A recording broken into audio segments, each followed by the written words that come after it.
Okey weh, tadi aku baru sampai satu port, aku terjah satu port lah.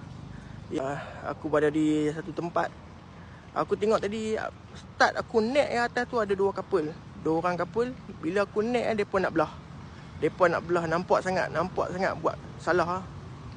Kalau tak buat salah depa takkan belah meh. Aku naik ada empat orang couple, dua orang. Dia penempat aku naik tanya soalan lah. Dah kahwin lah? Tak kahwin lagi bro, tak kahwin lagi lah main tempat macam ni kan. Kalau main tempat beramai ni, kenapa nak pergi tempat yang menyorok-menyorok macam tu kan? Mesti ada sebab kan. Pasal baru ni aku dapat report daripada tim kami.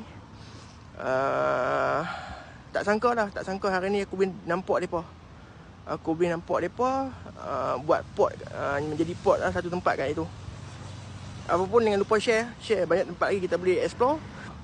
Okey, kita akan terjah jenayah. Ingat jenayah akan membawa padah.